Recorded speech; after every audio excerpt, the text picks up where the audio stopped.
Hi అండి, ఎలా ఉన్నారు? ఈరోజైతే మరొక టేస్టీ రెసిపీతో మీ ముందుకు వచ్చేసాను. అదే మునగాకు ఫ్రై. సో ఈ ఆకుకూర గురించి చాలా తక్కువ మందికి తెలిసి ఉండొచ్చు. ఈ ఆకుకూరలో చాలా హెల్తీ బెనిఫిట్స్ ఉన్నాయి. చిన్నపిల్లల నుంచి పెద్దవాళ్ళ వరకు కంటి చూపుకి కానీ, థైరాయిడ్ సమస్యలకు కానీ, బ్లడ్ ప్రెషర్కి కానీ, అలాగే డైట్ మెయింటైన్ చేసే వాళ్ళకి ఈ ఆకుకూర చాలా ఉపయోగపడుతుంది. ఈ టేస్టీ రెసిపీ ఎలా చేయాలో చూద్దాము. సో ఇప్పుడైతే స్టవ్ మీద ప్యాన్ పెట్టుకొని కొంచెం ఆయిల్ వేసుకొని ఆకుకూరని వేయించుకోవాలి. ఇలా వేయించుకోవడం వల్ల ఆకుకూరలో పచ్చి వాసన పోయి కర్రీ మనకు టేస్టీగా వస్తుంది. పైగా ఇలా వేయించుకోవడం వల్ల మనకి ఆకుకూర తినేటప్పుడు పచ్చి వాసన రాకుండా ఉంటుందన్నమాట. సో ఇలా 10 నిమిషాలు ఆకుకూరని వేయించుకున్న తర్వాత పక్కకు తీసి పెట్టుకోవాలి. సో మరి అదే ప్యాన్ స్టవ్ మీద పెట్టి ఒక గరిటె ఆయిల్ పోయాలి. ఆయిల్ బాగా వేడయ్యాక అందులోకి పోపు దినుసులు వేసుకోవాలి.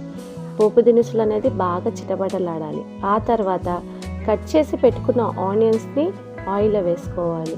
అవి బాగా వేగాక 1 కప్పు శనగపప్పు వేసుకోవాలి. సో ఇక్కడ మన మెయిన్ ఇంగ్రీడియంట్ ఈ శనగపప్పు అనమాట. సో శనగపప్పు ఎంత వేసుకుంటే మనకు కర్రీ అంత టేస్ట్గా వస్తుంది. ఈ ఆనియన్ శనగపప్పు ఆయిల్లో బాగా రెడ్ కలర్ వచ్చేంత వరకు ఫ్రై చేసుకోవాలి. సో అలా వేగుతుండగా ఇప్పుడు మిక్సీ జార్ తీసుకొని అందులోకి 1 కొబ్బరి తురుముకొని వేసుకొని ఉప్పు, కారం, వెల్లుల్లిపాయలు వేసుకొని దాన్ని మెత్తగా గ్రైండ్ చేసుకోవాలన్నమాట.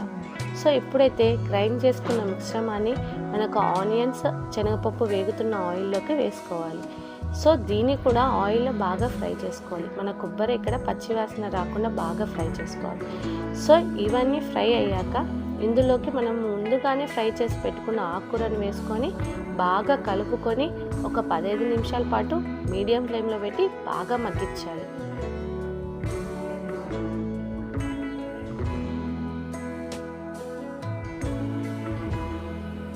సో ఇప్పుడైతే 15 నిమిషాలు మగ్గించిన తర్వాత ప్లేట్లోకి సర్వ్ చేసుకోండి. ఇందులోకి వేడివేడి అన్నంలోకి నెయ్యి వేసుకొని కానీ, రొట్టెలోకి కానీ చాలా బాగుంటుంది. సో మేమైతే ఈ కర్రీ నైట్ చేసుకున్నాం కాబట్టి రొట్టె చేసుకున్నాము.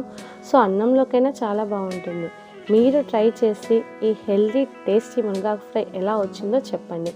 మీకు ఈ వీడియో నచ్చినట్లయితే please share, like and subscribe my channel. Thank you.